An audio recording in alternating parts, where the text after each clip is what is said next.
PlayStation 1 has its fair share of memories for a lot of people. In a day and age now where it feels like nostalgia is reigning supreme, it seems like a good time to touch base on what was. But it's also a great time to rag on it. Hey guys, it's Dirty K, and I've got one question to ask. What on earth is Bloody Roar 2? Bloody Roar 2, the new breed. You probably already start that question off with, do I care? And you're covering the sequel before the original? No, you don't care. And yes, I am. To be completely honest, I had a demo disc with Bloody Roar 2 on it, and although there were only 2 characters and 1 stage, I put countless hours into playing it rather than going outside and socializing like a regular little moron. The game was just that captivating to me, and encompassed a large chunk of my childhood among other classics like Ape Escape and Gran Turismo. So, I finally got around to sitting down and playing through the whole game with each and every character, religiously to the point that I'm pretty sure if someone challenged me to a death battle involving only this game specifically, I might not be alive tomorrow. So, where do we begin? How about the birth of this brainchild? Because I really don't want to be talking about the events that took place while making a baby on a public website. Bloody Roar, as a series, started out as an arcade game in America under a completely different title, Beasterizer. It was originally shown off at E3 and was popular enough to warrant being slapped over onto the good old PlayStation Uno in 1997, where it then adopted the current long-standing name. That's like my parents liking me so much that they moved to a completely different state and changed my name from Matt to Jonold. Hudson Soft was in charge of the production of these games up until... And like any good thing, when it does well, you do it again. This might explain why my relationships don't last long. Anyways, this brings us to Bloody Roar 2, the new breed. Or bringer of the new age if you lived in Europe or Japan. The entire concept of the game, if you've been pondering the name up to this point, is to be bloody and roar. To achieve conquest through several arcade battles as any character you choose. The means of achieving victory, however, are a lot different under the surface. You can pick from 11 different fighters, each of them being powerful humans with a dark secret. They're furries. They're all fucking furries. Except this guy. Oh, and this guy. But we don't like to talk about him. He's not allowed within 50 feet of any school. Before I lose you here, yes, each character has a supercharged beast mode, which I wouldn't get confused with your average Wednesday at the gym. Beast mode can only be engaged after a meter located towards the bottom here fills to completion. The meter is charged through both sustaining and dealing damage, so sometimes the best option is to resort to violence, which I hope you're already doing considering you're playing a fighting game. Once it looks like this, you're free to go wild. Just be careful though, because while engaged in beast mode, the bar will drain if you're taking damage. Blocking and avoiding hits are key in order to maintaining dominance on the battlefield. During combat, you have access to a pretty simple button combination. You have a button mapped to punch, kick, guard, and the aptly named beast button. Upon pressing, you transform from your weak, slow, vaguely dull human form into an anthropomorphic creature. Despite the side effects that come from this, for example, you end up on Rule 34, your power is amplified. Your health slowly regenerates in this form, and your speed and strength also increase. But, most importantly, that little button you press to go beast mode, it's now used as a new button input for strong beast mode exclusive attacks. Do not sleep on this button.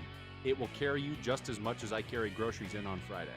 Not only that, if you input a very specific button combination for each character, you can initiate a beast drive, which is, in layman's terms, an effective super move that is nigh interruptible. You know, unless you just block it, which will happen consistently. Nonetheless, these, in conjunction with the combo potential available in beast form, allow you to set up for truly devastating fights to the death, where you very well might just not only destroy your opponent in game, but also in real life. Sometimes you're a little trash like me and you fuck up sequencing so perfectly that you end up dropping that meter you spent a good chunk of the match charging up. So, what do? Give up? Freak out? Move to Toledo and change your name, leaving behind your significant other and children? No, you idiot, you've still got fists. They're just not as fuzzy. So use them. The best part about Bloody Roar as a whole is that you really begin to think Big Brian as opposed to Small Brian. You need to not only decide between setting up intricate combos or just performing chip damage, you also need to keep tabs on your beast mode and when exactly to pop it off. Do you transform in the middle of a combo as you're wailing on your opponent? Do you back off and activate it in order to set up for your next attack? Or do you wait until the bar is full so you can go all out on your assailants? There's a lot of options, and if that wasn't enough, transforming grants you not only iframes, which is great for interrupting a combo that would otherwise kill you, but it also has a push force that sends your opponent flying to the other side of the arena, giving you breathing room. All this culminates in a pretty fun chess match where every move counts, even if you lose track in the heat of the moment. So, where does this leave us? Well, I think it's time for you to meet the family. No, not my family, good God. Oh, and before we get into this, let me cover a few more terms that you're going to end up hearing. Zoanthrope is the in-universe title for humans that are capable of transforming into beasts. And the Tylon Corporation are the big bads of the first game, and they still maintain plot relevance here too. We can easily start with the 4 returning characters from the original Bloody Roar.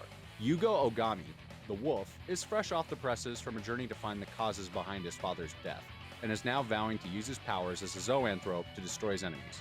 You go, Yugo. Tsukagami, who, guessing by her name, is a rabbit. She was experimented on as a child by a company in charge of zoanthrope research, the Tylon Corporation, which granted her the powers she now utilizes to save another child she befriended while being held captive. Gado, who is one of the 2 unlockable characters of the game, is a lion with exceptional military combat experience. In this case, he's out for blood. Roar! No, he's just out to kick some genuine ass for fun. Jin Long is a tiger who doesn't want to be a tiger, like an insane clown posse fan in denial. However, after the events of Bloody Roar, he's now okay with being a tiger. Have I said tiger enough in this sentence? This segues us into the new champions, so I hope you're ready for more explanations. Kuryu, aka Kenji, shares a namesake with the same guy from the OG Bloody Roar, but he's younger and stronger.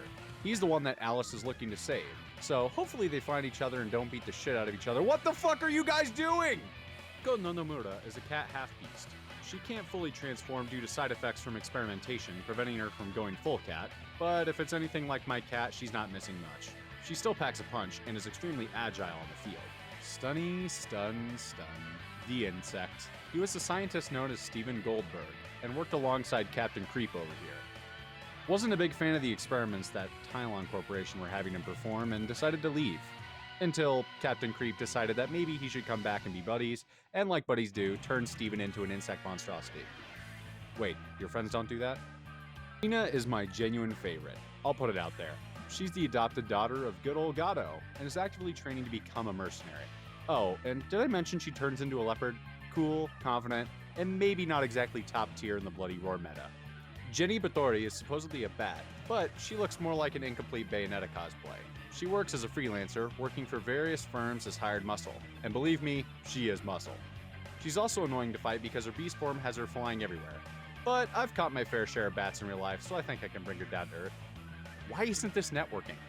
Busuzima is a chameleon, and a creep. A creepmeleon! He's an infamous scientist for the Tylon Corporation and seems to have a weird thing for chasing down ladies and trying to experiment on them.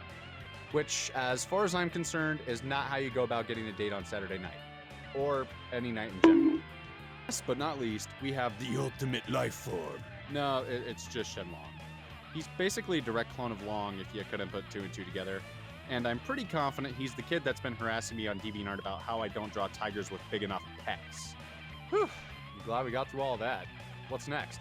Well, story-wise, there's not much here. 5 years after the events of the first game, which involved the downfall of the Tylon Corporation, peace reigns supreme.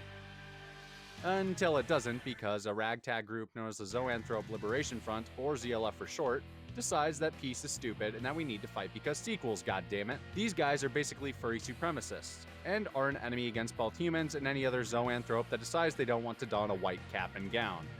Turns out that Shenlong, the leader of the ZLF, is just a one-trick puppet show, and the real mastermind is, would you believe it, Captain Creep himself. My dad always told me not to trust chameleon people. I thought he was crazy, bless his soul. Luckily, the good furries outweigh the bad furries and manage to disband the ZLF through sheer force. Then, Gado takes the band of good furries and tries to restore peace between humans and zoanthropes. Happily ever after. Until Bloody Roar 3, and Bloody Roar Primal Fury, and Bloody Roar 4, but still, happily ever after. Well, I think that does it for today's episode. I'm hoping this little stroll down memory lane awakened old memories within you or inspire you to give this game a try. You can currently get a hold of it on the PlayStation Store, luckily. Now, if you'll excuse me, I've got someplace to be because something definitely awakened within me. Enjoyed what you saw, or didn't, leave a comment and let me know. I've got to go clean my mind of several images and make sure chameleons aren't real. Peace out, folks.